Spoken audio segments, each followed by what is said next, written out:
Okay, the subject for tonight that I advertised was the science of psychology with science put in scare quotes. Now, I will say at the outside, I'm not a psychologist. I wasn't trained in psychology.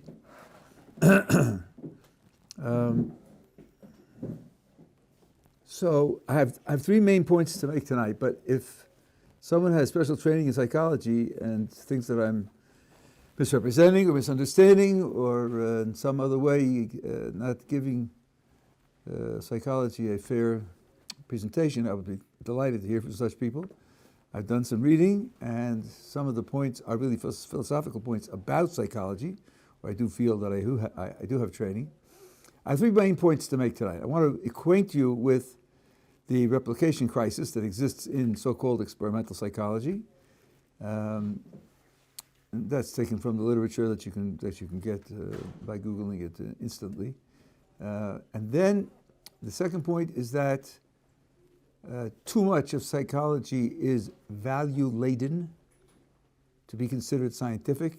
Basic concepts and basic ideas are really value terms rather than objective, neutral terms. And number three, that the practice of psychotherapy is inherently value-laden, which is at variance with the way it's often portrayed as being on a medical model, as if it were a matter of simply objectively treating objective problems. So there is something called the replicability crisis in science in general, and that is, if something is announced as a finding, of course, you can't find what's not there, right? If you really found it, it's got to be there.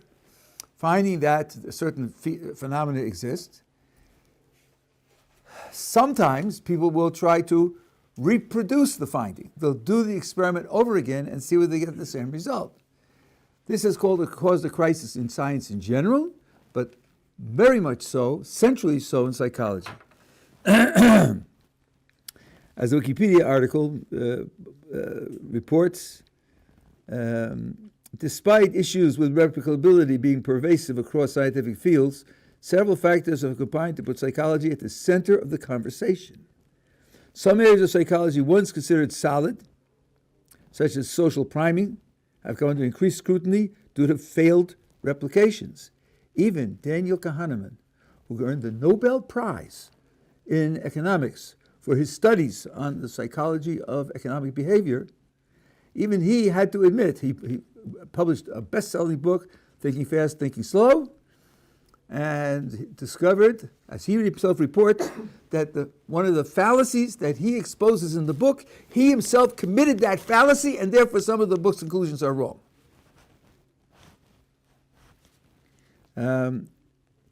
Much of the focus has been on the area of social psychology, although other areas like clinical and developmental have had their problems. There was an empirical study, the kind of meta-study, where they redid 100 studies in psychological science for 3 high-ranking psychological journals. Only 36% of the replications yielded significant findings. 1/3 could be replicated, 2/3 could not. 2/3 published in top-notch journals, peer-reviewed journals. You should look up peer review and see how much that's worth. I wrote peer reviews, so I know a little bit about it. Study replications were 23% for the journal of Personality Social Psychology, 48% for the journal of Environmental Psychology, Learning and Memory, Cognition, and 38% for Psychological Science. That means that none of them did better than 50-50, and some of them did worse. Studies in the field of cognitive psychology had a replication rate of 50%, social psychology, 25%. That means that the majority of what you read in these findings reported in the New York Times science page, the majority of it is false. The ones of course, they print the exciting findings on page 1 and the 5 year later retractions on page 62, which nobody reads.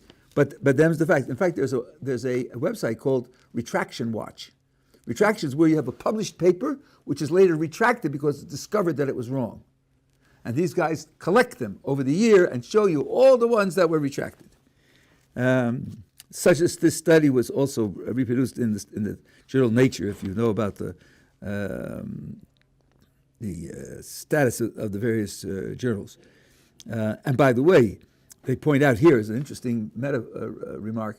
Those that failed replication in a study which was designed to try to reproduce, when they tried over and over again to replicate, they failed again and again and again, which means and those that did replicate over and over again, which means that the technique of checking replication is a solid technique.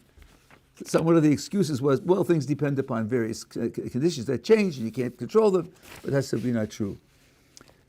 In addition, there is a school of thought. This is in Wiley Online Science. Wiley is one of the most important publishers. And that is, this book was written by Anne M. Scheel, S-C-H-E-E-L. I'm sorry, the article. She writes, psychology's replication crisis typically conceptualized as the insight that the published literature contains a worrying amount of unreplicable false positive findings. The problem, she says, you think is they thought they found it, but it isn't true. She says, I argue that most claims in the literature are so critically underspecified that attempts to empirically evaluate them are doomed to failure. They're not even wrong.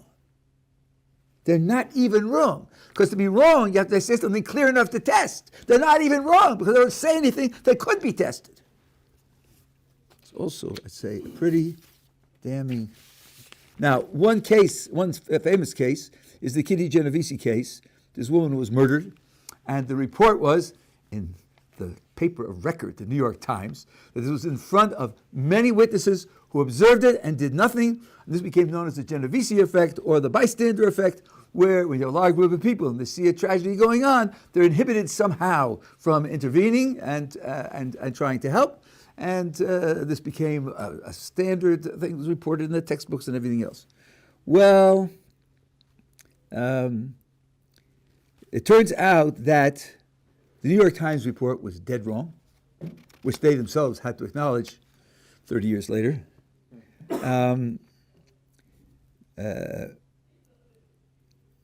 People knew it, but they were unwilling to challenge the New York Times. I'll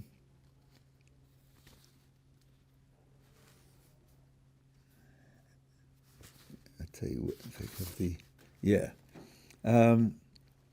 while there was no question that the attack occurred, she was murdered on the street in Queens, New York, and that some neighbors ignored cries for help.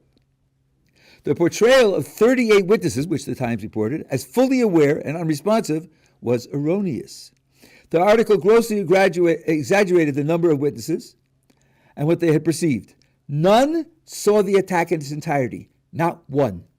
Only a few had glimpsed parts of it or recognized the cries for help. Many thought they had heard lovers or drunks quarreling. There were 2 attacks, not 3, and afterwards, 2 people did call the police. So it wasn't a total non-response. A 70-year-old woman ventured out and cradled the dying victim in her arms until they arrived. So the report of the key event that started the whole investigation was dead wrong. Dead wrong. Now, some sources still report the bystander effect as if it were a genuine effect. But recent research suggests that the picture may be more complicated. One 2010 meta-analysis on the bystander effect found that while groups are a little slower to help than individuals, this difference tends to disappear when it's clear there's a real emergency, and also when someone must physically intervene to help.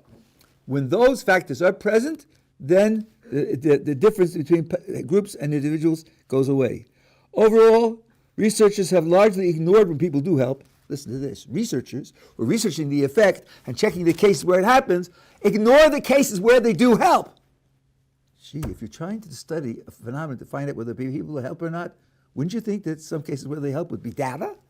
No, but they ignore those cases. Perhaps because of the Genovese story, because of the power of the Genovese story, we rarely seek to look at situations where the power of the collective can actually enhance intervention. We don't look at them. So it's self-confirming. You only look at the data that supports the position that you have. You don't look at the contrary data. Well, that's not a way of checking something objectively. Later research revealed that it was mostly false. Far fewer people witnessed the attack than was first reported. Nonetheless, the psychological professionals maintained that the bystander effect is a common issue, supposedly bolstered by decades of scientific experimentation. However, new research suggests that the situation is much more complicated than previously assumed. After reviewing more than 200 videos of real-life altercations in which bystanders were present, a recent study revealed that at least one bystander intervened 91% of the time. Far from discouraging individuals from helping, the researchers concluded the presence of bystanders actually increased the probability that someone would intervene, precisely the opposite of what the theory of bystander effect would predict. So I'm saying this to make you cautious. What clever people call a critical consumer of science. A critical consumer. Don't believe everything you're told. Don't believe everything that's discovered. Certainly don't believe the New York Times. That's point number one. Point number two, if you call something a science, usually that means that there are methods for investigating phenomena. The methods are largely agreed upon by a group of people who collaborate in doing the investigations.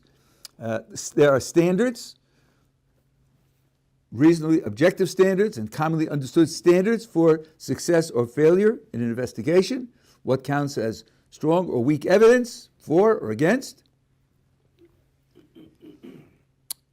It should be public, and it should be largely agreed upon. There are problems, sometimes gray area problems, sometimes fringe problems, but to call it a science rather than just venting your own subjective attitudes, there has to be some kind of standard. What happens if you discover that some of the key terms in the discipline, the activity, are expressions of value? Well, expressions of value are notoriously difficult to settle in any objective terms. I don't say they're not objective, but they're notoriously difficult. They certainly don't play a role in any of the paradigm sciences. Now, let's take a look at some of the terms that you find in psychology and ask whether that term carries a value. That is to say, take Q. When you say a person has Q, are you praising the person, criticizing the person, or what you're saying neutral? Doesn't count to judging him as better or worse, good or bad. Just it's a description of something which people can agree upon, no matter what their values and preferences are. A fellow named Thomas Zaz, I hope I'm pronouncing his name right, wrote a book called The Myth of Mental Illness. Let's think about illness, and this applies to physical medicine also. Say someone's ill or something's an illness. Does that imply anything about better or worse, good or bad? Let's say you'd say, she was ill, so I helped her. Does that make you a good guy? If I helped, does it make me a good guy if I helped her? Why? Because being ill is being in a bad situation, and if I helped her, then maybe I improved and made the situation better than it was before. Should there be social action to eradicate illnesses, wipe out illnesses? Why? Only because illnesses are bad, right? So to say that someone's ill is to say that someone is in a bad condition. Whatever bad means, but it's a bad, that's not advancing over 2 weeks rapidly, or sailing only the left-hand side of the body, or affecting the nerves rather than the muscles, or no, it's bad. It's a bad situation. No, so then calling something an illness is making a value judgment.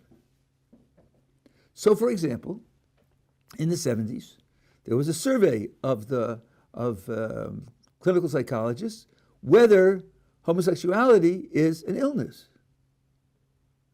The vote was something like 55% to 45%. 55% said no, and 45% yes. Of course, the 45% of yes are simply ignored, no question about that. But let's say you have a majority, okay? Now you tell me, what were the consequences of saying it's not an illness? All the research dried up. Why? Because research money is supposed to benefit society. And if homosexuality were an illness, then you'd pour money into it so as to help people deal with this illness. But if it's not an illness, it's not a priority to research.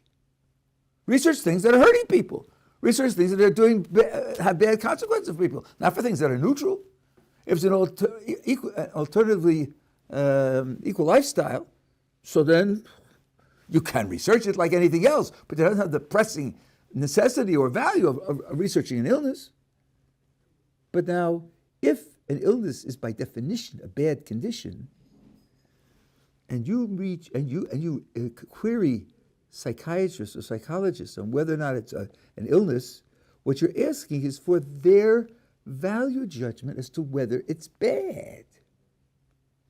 Now you tell me, are trained psychologists experts in what is good and what is bad? Let alone those who say that they're crippled by their training, they've lost their moral sense altogether, but they're certainly not experts in good and bad. They haven't studied ethics and philosophy. So why would you take the judgment of a psychologist as to whether something's good or bad? Now, if they're pretending that their discipline leads them to this kind of judgment, the conclusion to draw is this discipline isn't a science. Science isn't about good and bad. Science is about things that people, no matter what values they have, no matter what their preferences are, and what their cultural background can agree upon. That's why science is done internationally, all over the world. The findings are replicated and agreed upon all over the world. You don't have Chinese science which says that physics works this way, or economics works this way, or biology works this way, and American science that says differently, because there's a scientific discipline. Here you're talking about something which is inherently a value judgment. That's one example. I'm going to make the 3 points, and then I'll take the because otherwise we'll get bogged down. We will never get to the end. I'll leave time for discussion. Here's another example: maturity. Child psychology talks about the development of maturity in the growth of children. Before we talk about what they say maturity is, you tell me. If I call a 23-year-old immature, am I going to get a friendly response? I doubt it. Isn't calling him immature an insult? To say and to say that a 7-year-old is behaving in a very mature way, isn't that a gigantic compliment? So mature isn't a value-free word like 4 feet tall or weighing 65 pounds or... No, if that's the case, when psychology defines maturity, what it's really doing is what one of the philosophers of the mid-century said is giving you a persuasive definition. It's using a value word, pretending to define it in a scientific way to get you to agree to the values. It's pushing you into the corner where you have to agree with those values. Now, let me illustrate this with maturity. In current Western fashions, maturity is identified with independence, both for individuals and for societies. One of the measures of this is the difference between shame and guilt. Shame is how you perceive others reacting to you or evaluating you. It's a social consciousness. Guilt is where you stand before the bar of your own conscience. Shame is defined as immature, and guilt is defined as mature. Shame is where you only reflect the values of your society, and guilt is where you have your own independent values, and you stand before the bar of your own conscience. Right?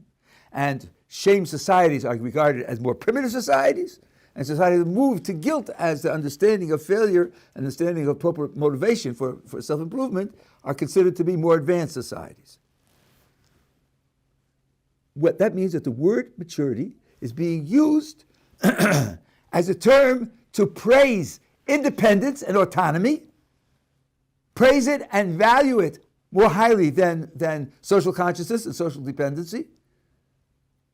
That's not the business of science, to recommend, to say what's better than what. Aristotle wrote that people are social by nature. If you cancel the person's social ties, you've canceled his identity. He doesn't exist as a human being anymore.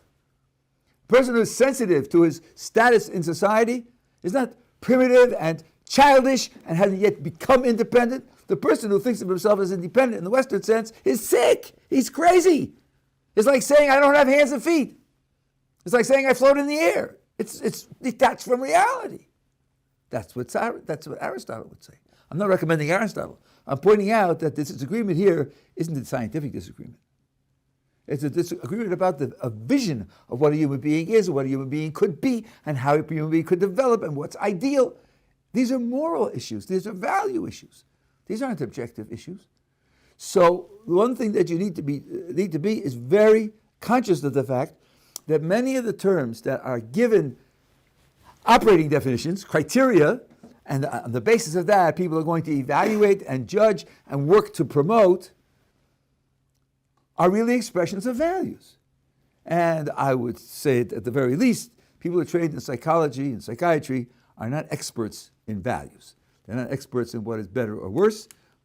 At best, if they knew, given what I said about replication crisis, if they knew what the facts were, that would give them a certain edge in the discussion. If they really knew what the facts were, that we can question that as well. But to make a value judgment of that kind, many of the terms that are used in this, what was the one that I heard about recently? I think it was autonomy. That they did a meta-study, they discovered there are no objective criteria for autonomy, what it is. And therefore, whether you have developed it or haven't developed it, there's no, I'll tell you two things that I remember anecdotally, but this gives you an idea of the kinds of problems that they face. There was a study done in the 70s on college campuses. People come to the Student Services Center and they report students having problems, various types of psychological problems. So they took a group of students and divided them arbitrarily into three groups. One group were given weekly appointments with a school psychologist. One group was given weekly appointments with faculty members from other fields. And one group was given no care whatsoever. And at the end of the year, they re-examined them for their status. Well, there's something called spontaneous remission of symptoms. Sometimes symptoms just go away. The remission of symptoms in all three groups was the same. Now, of course, you have this self-verifying effect. The one who went to the psychologist will say, I went to the psychologist, symptoms went away, the psychologist did it. But he doesn't know that. All he knows is he went to the psychologist and they went away. The other two groups proved that it wasn't the psychologist that did it. Had he not gone, it also would have gone away. Same number of people would have had that happen as well. That was a crisis in verifying the effectiveness of psychological intervention. There's something called, in the last 20 years, called evidence-based therapy. That's supposed to be therapies that have been tested by evidential studies. An article came out a few years ago, I have it on my blog, which said the evidence is poor for evidence-based theories. That is to say, evidence-based theories don't do any better because the use of the evidence is suspect. It isn't valid. It isn't objectively assessed. Then the other one, and I thought this was brilliant, it also happened in the 70s, they trained actors to portray psychological symptoms. And now the actors go around to various psychological clinics and portray those symptoms and check the diagnosis they got. And they found that they got widely varying diagnoses for the same behavior in different clinics. Now these are actors, so they know how to act and they know how to reproduce their act over and over again. And yet, there was no agreement on the diagnosis. If you can't agree on the diagnosis, you can't agree on any statistics because you can't plot the data. You don't know who has it and who doesn't. It's all arbitrary. Or let's say it's all arbitrary, but it's very much lacking in objective standards. So these are the kinds of things that make you feel that there's a lot to talk about. So this is a problem now in the theory of psychology. When you write about various psychological topics and you discuss ways in which they should be treated and how they should be evaluated and how you chart a child's development, and good development and bad development and better and worse and mature and immature, all of this is value talk and that doesn't belong in a science. That's point number 2. Point number 3 is therapy. And this has practical implications for people who need therapy. Go to a therapist. Some therapists will tell you, I'm trained in psychology.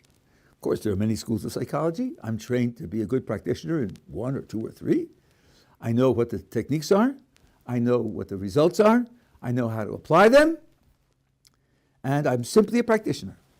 I just practice this therapy. My values, my goals, my ideas don't play any role. I'm just a professional who's practicing.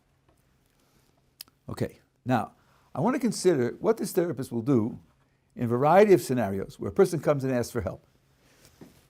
Here's the first case. Doc, I'm a workaholic. I put in 75 hours a week.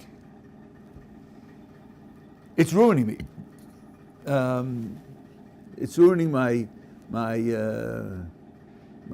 health and my family and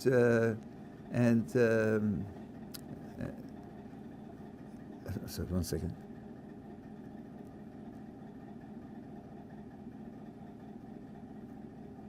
Yeah, it's ruining my life. But see, Doc, I was brought up to feel guilty if I don't work. If I take time off, I feel like I'm cheating, like I'm a failure, and it's crippling me. Help me with my feeling of guilt, Doc. Help me feel that I can take off time and do other things and not feel guilty. That's case number 1. Case number 2. I'm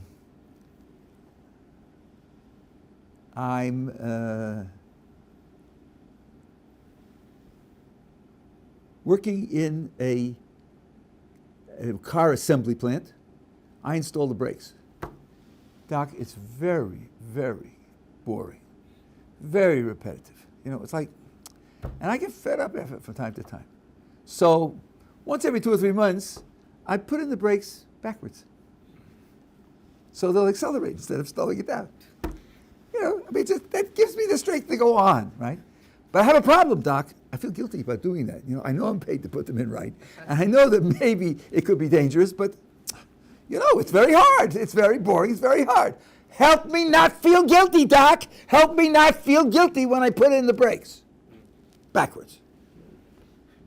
Third case.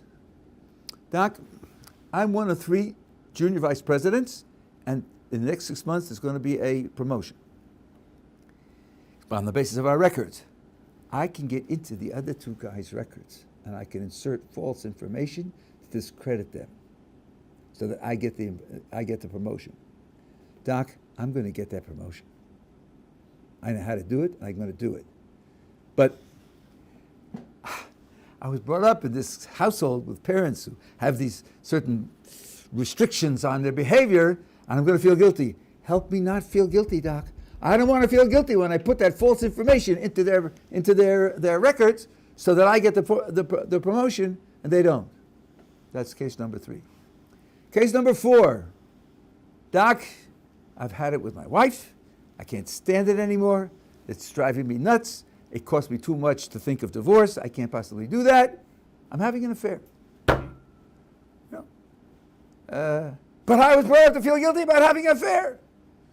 Help me feel guiltless. Help me feel good about having the affair. Okay, that's case number 5. And case number 6, at the end of the story, is this. Doc, there's Peter and me. The world isn't big enough for both of us. I can get rid of Peter. I've got it all planned. It's due next Thursday. He's going to disappear. But I'm going to feel guilty, Doc. I'm going to feel guilty. Please help me not feel guilty about getting rid of Peter. Okay, these are the scenarios. Now, I think that we could provide at least 3 alternatives for the psychologist. Maybe there are more, but at least 3. One is to say, you don't want to feel guilty. I agree with you. I don't think you should feel guilty, and I will help you not feel guilty, like in the workaholic case. Another possible response is, I think you should consider giving up the project. I think you'll be healthier that way. I think it'll be to your long-term benefit that way. You're asking me to make you feel guilt-free? I refuse. I refuse to do that. I think you ought to go in the direction of changing it, like having an affair. I don't think you're going to solve your problem. I don't think you're going to be better off. If you want me as your therapist, I'm not going to help you feel guilt-free. I'm going to help you overcome the need for an affair. And the third response, which is available to the psychologist, whether he acknowledges it or not, or tells you about it or not, the response is, call the police. Yeah. Call the police. Which case? In the case where he says he's going to murder somebody next week. Okay. Yeah, I think that's a reasonably convincing case. I think it would work for the brakes case also, and for the putting false information in the other guy's case. I mean, really injuring other people deliberately and asking to feel guilt-free. I think you should call the police. Okay, I know about professional confidentiality and all the rest of it. Okay. So now, you're telling me that the therapist doesn't use his own values? You bet he does. When he chooses which way to go in these cases, he's doing it on what he thinks is best for the patient. Think about someone who's worried about homosexuality. Think about him 50 years ago and think about him today. He got a very different response 50 years ago from what he gets today. What changed? The science? No, what changed is the attitude towards homosexuality. Whether it's good or not, bad or not, whether it's an illness or not, or isn't an illness, which has nothing to do with science. So therapy is value-laden, just like the theory of psychology is value-laden. And since it's value-laden, to call it a science is a giant misnomer, which isn't to say there aren't some scientific elements in it. There are scientific elements in cooking also. That doesn't make some cooking better or worse. Right? There are a lot of elements which are value-laden, and since they're value-laden, they do not deserve to be called science. And that being the case, the authority, I mean, when people talk about the social sciences, what they're doing is borrowing an honorific word so as to create respect for themselves, but respect which misleads people as to what exactly they're doing. Now, one more remark and then I'll throw the floor open for discussion. One response to these ideas that I have had over the years is, you're against values in psychology? Man, you're representing a system that makes this fault bigger than anything could imagine. The two main motivations of human behavior, according to you, are the good inclination and the evil inclination. Couldn't be more value-laden than that. You're waving the flag at the outset that we're talking values. So why, if you're throwing a brick at general psychology because it's value-laden, why aren't you subject to the same critique? I don't know if I should dare to ask for a response. This question has absolutely no value.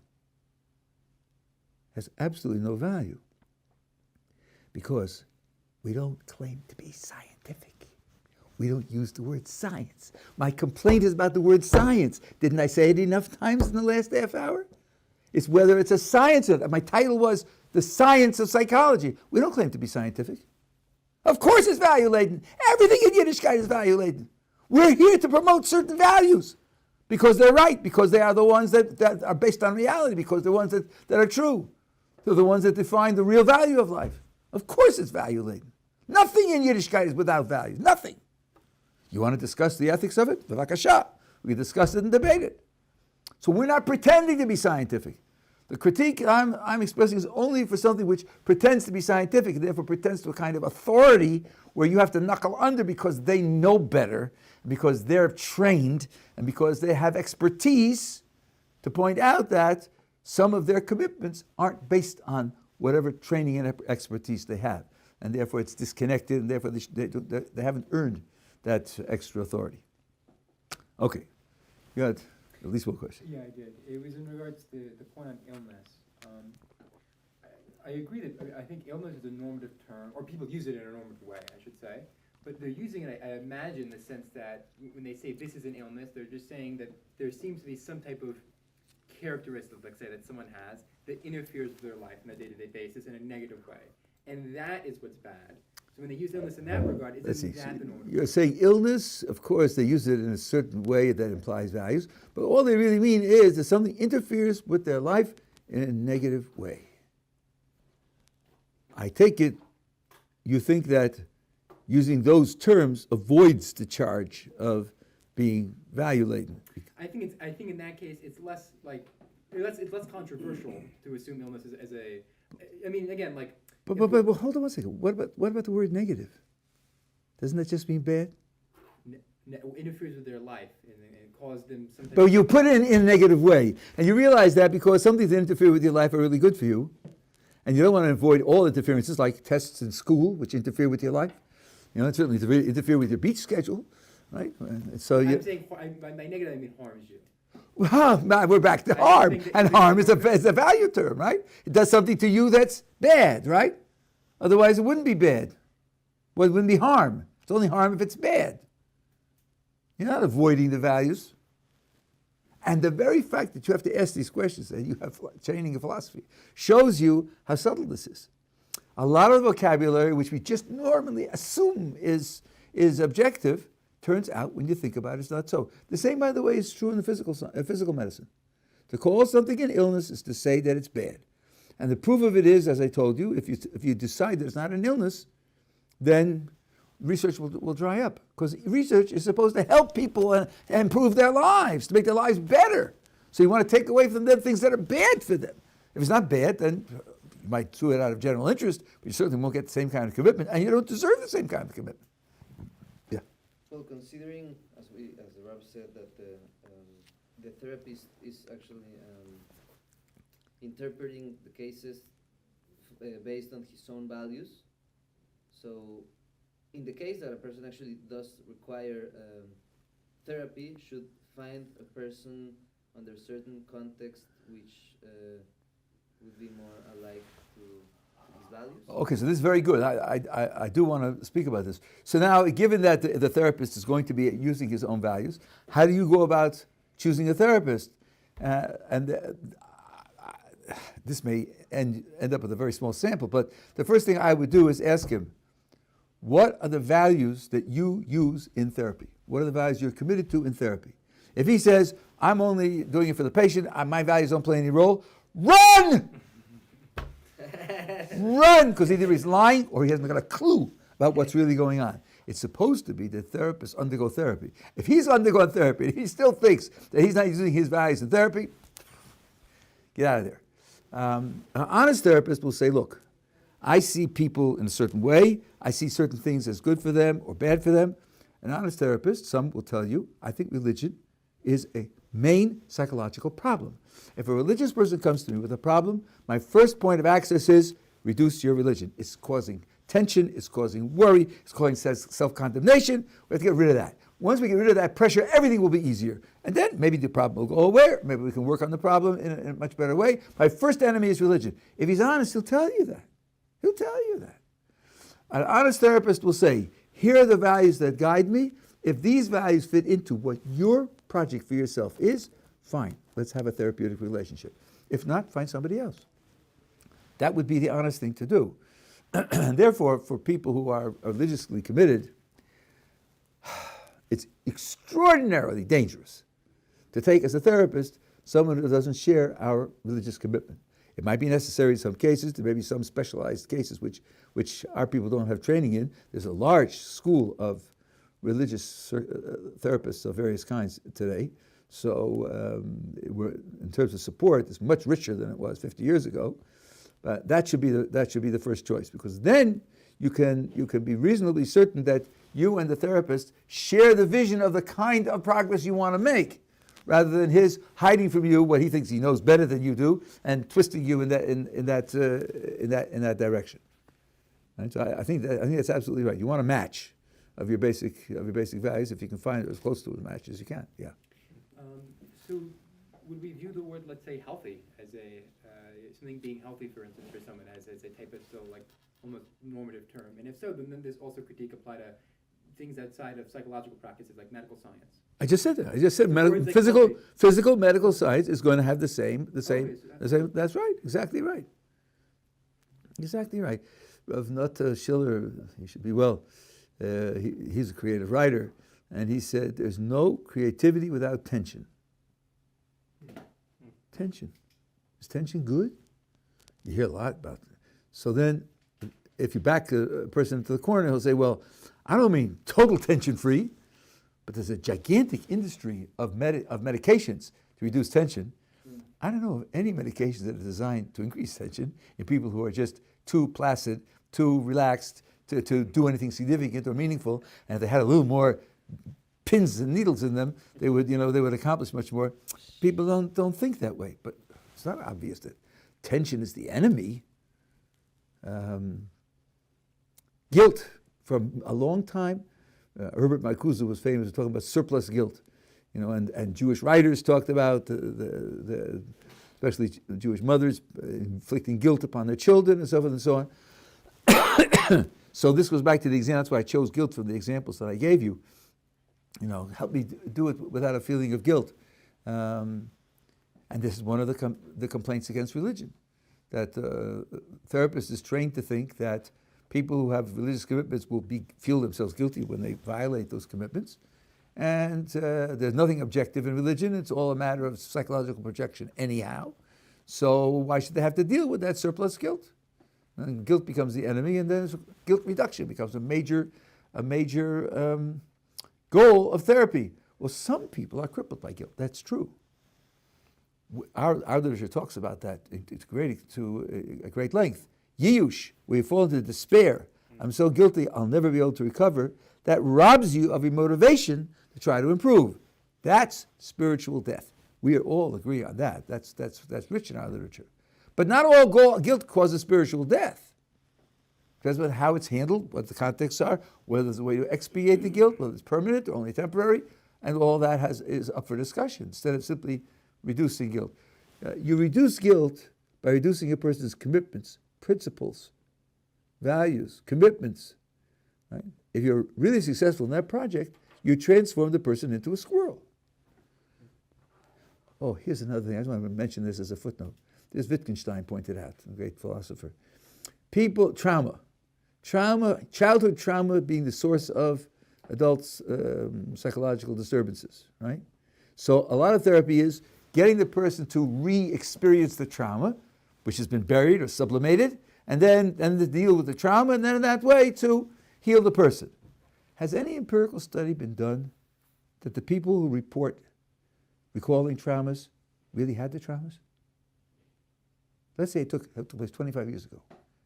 An older person used to try to drown me or whatever it is. Right? Anybody ever check whether it's true? The psychological healing can occur when the patient becomes convinced, I was victimized. The victimization caused me these problems. It's not my fault. This is not my fault. I'm a good person. And then I can deal with it in an optimistic frame of mind, whether it's true or not.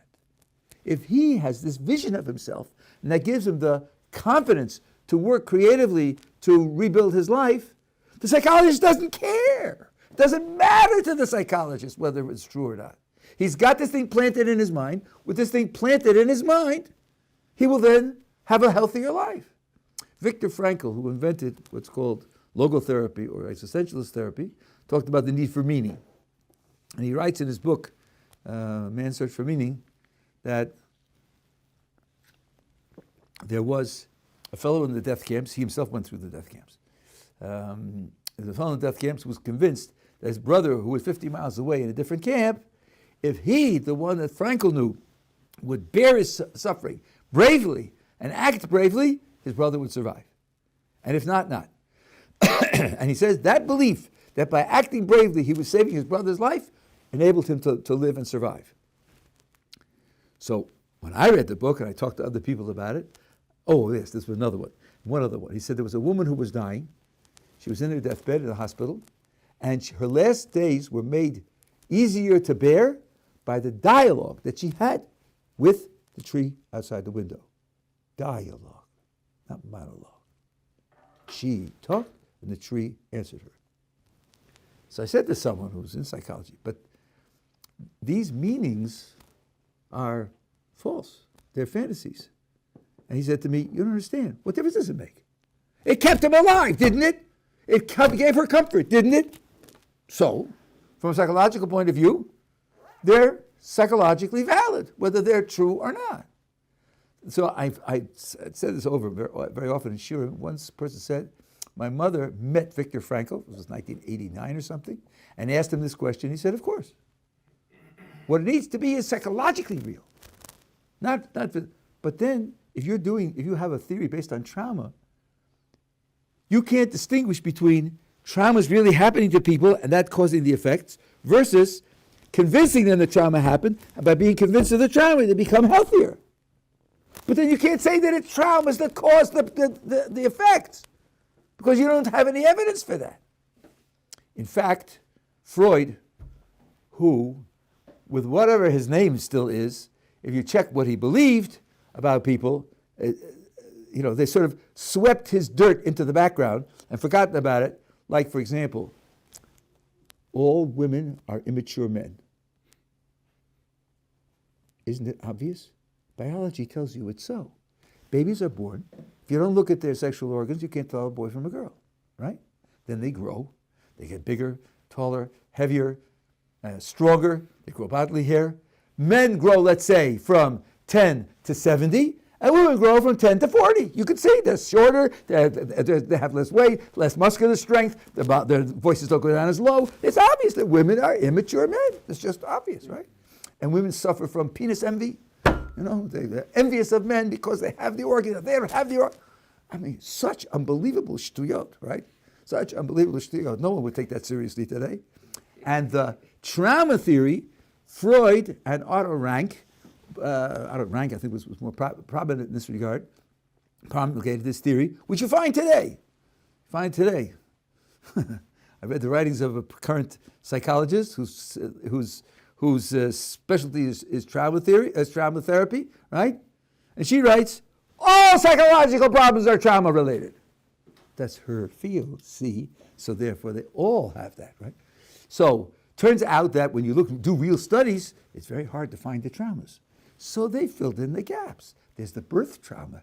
Everybody goes through that one, right? Except for the cesareans, but they go through the birth trauma. There's enough traumas to go around, right? And then Freud, being the loyal Jew, invented the circumcision trauma, right? That's all made up. All, you've seen kids. I've seen at least 100 different circumcisions. The child, in a good case, where the guy's good, cries for about 90 seconds. Then it's over. We had diaper pins. You can read about those in books about ancient history. We had cloth diapers, and diaper with a pin. And I stuck the pin into my oldest son's leg. He screamed for 20 minutes. It was much worse than circumcision. By the way, did you ever hear of the colic trauma? You know what colic is? A baby can cry for 2 weeks straight. 2 weeks straight. They're not exactly sure what causes the pain. You're just crying and crying. It's a trauma for the parents, that's for sure. Right? Nobody talks about the colic trauma. Kids crying for 2 weeks straight. Why does that leave him scarred for life? It was this kind of thinking, this kind of imaginative fantasizing on which you're basing a theory. You say, oh, well, we outgrew that. You outgrew that and created something else, which is the collective unconscious, down the line. So the whole thing is got its weaknesses, yeah. So my question again is from the side of the patient. So I understand the Rabbi's critics on the psychology and psychiatry, but again from the patient side. So what would you practically suggest the workaholic?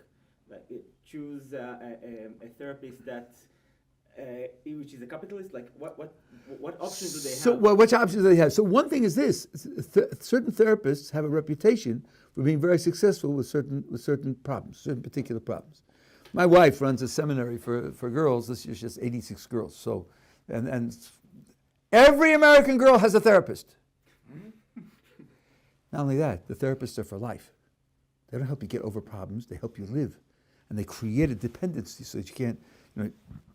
By the way, I've got to say, I'll answer your question. But I saw an advertisement where what a therapist writes, and I'm trained in the latest therapeutical techniques. Do you know what it means? It means the ones that are untested, untried. You need 20 years of research to prove that a therapeutic technique works. So, but since it's a science, you think, the laboratory, they did laboratory experiments, and they're telling me now, after it's been verified, no, the latest technique takes 20 years to gather statistics. There was one therapy, which someone told me about, because they knew about it from experience, where couples are having trouble. This is marital therapy. The technique was convince the husband and wife that what they need is variety. Their problem is boredom in the marriage. They need to have an open marriage where they have different partners, and they need to tolerate one another, and that will lead to a satisfaction of the need for variety, and it will help the therapy, okay? This was the newest thing. They did a 10-year study. 80% of the people who got that therapy ended in divorce. Wow is right. So then, is this highly recommended? So the person that came out, I just was trained in this new therapy. Yeah, okay, good. So what? Use another guinea pig. Don't use me. Wait. If you can get it wrong about margarine, which doesn't help, and it's worse because of trans fat, if you can get it wrong about A and B type personalities, which is wrong because the statistics were done the wrong way, you're talking about psychology, that you established that these things work. It's unbelievable. I say hubris. I say in Greek, pride and chutzpah, gaiva and chutzpah together, which is a great combination. Yeah. Okay, I'm not discounting what Rob said about the Genovese effect, but about a little over a year ago, a very hard-to-watch video came out of a woman being violated for 2 minutes, which is an eternity, on the subway in New York, and people are filming it 2 minutes before someone stepped in to do something about it. So either everyone's sick, but we do know that people are apathetic.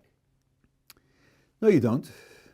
You're creating an interpretation, and you have no comparative cases to do it. A lot of psychology is, this and this happened. Seems to me it's natural for me to think, what we call in yeshivas a boichsvara. It just feels good to say that. You don't know whether they're apathetic or whether they're scared. They don't know what the guy will do for them. People are knifed to death on subways. So, it's a question of what's happening to her. Was she being murdered? Raped. She's being raped. Okay. She's not They going have to. their cell phones out. What? And they have their cell phones out recording it. Well, you can record it for evidence, right?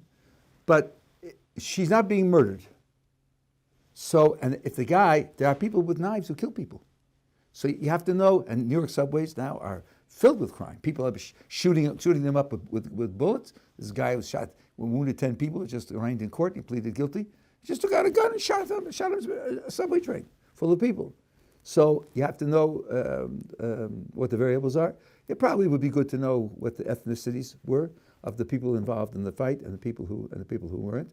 As the one I read to you, they say they heard a man and a woman's voice, right? They thought it was a quarrel. You know what happens when police come to it just happened now. It happens all the time. Police come to a domestic dispute between husband and wife. Sometimes the husband and wife turn on the policeman and they kill him. Leave us to have our fight. Leave us alone. So life is very complicated, and psychological analyses are very complicated, and you need widespread data, and you need to think imaginatively of alternative explanations and to check them out, instead of simply saying it's got to be that. What did Freud say? You look at babies and how they grow. How could you deny the biology? Women are just immature men. It's in front of your eyes. How could you deny that? But it's dead wrong, and he wasn't stupid, and he made a stupid mistake. Just say, well, it's obvious that people are apathetic. I think you should think, maybe I'm making a Freudian mistake. Yeah, go ahead. So what's the Torah viewpoint on, let's say, a mental illness such as bipolar disorder, which is linked to a physical lack of valproic acid in the body? So it's not just something that people are crazy. It's an actual physical lack of something that makes people have mood swings. So I'll just tell you one thing. There's a wonderful book called Emotional Intelligence, by a fellow named Grolman. And he reports there that there are certain psychological states which are characterized notice the word characterized, not caused, but characterized by certain chemical imbalances. And you can, if you artificially change the chemical imbalance, you can relieve the psychological symptoms. But if you use verbal therapy to attack the symptoms, you can change the chemical balance. It's an interaction, not physical causality of psychology, which is the prejudice of today, but it's an interaction between the psychological and the physical. And you have two ends of the stick, and you interact with the psychological, you can change the chemical that way. Alpha acid will go up if someone's getting proper psychological help? That's what he reports. Wow. But what am I pointing out? I'm pointing out that there are deep-seated philosophical prejudices here. The materials prejudice is very deep. You know, we're all real machines, and all of things real about us is this the amount of the connectivity between the neutrons and the serotonin, and it's all chemicals and so on and so on, and the rest of it is fluff. And we deal with the machine, and the fluff will take care of itself. But that's very simplistic, and it's also very prejudiced. Materialism is not a winning strategy today. In philosophy, it isn't a winning strategy. So your thing is based on that. It's like using evolution to predict vestigial organs, and then classifying the vestigial because it was predicted to be that way. And we're finding now, one after the other, that they all perform functions, or the bad design of the eye, or the bad design of the knee, and so forth and so on. We're finding out that the design is superbly good because we didn't look at it the right way, because we had expectations based on evolution. So you're coming to this with external expectations, which are socially manufactured and philosophically manufactured, ideologically manufactured, and that colors the way, like I read to you, that they discarded cases where, in groups, people did help because they were looking for non-help as the theory that we're dealing with. So they just discarded those cases. Come on. Okay, anyway, I think that the general point is made. So anyway, as I say, What's the name of the book? yeah. Emotional what? Intelligence. Emotional Emotional intelligence? Emotional Intelligence. Yeah, it was a very nice book.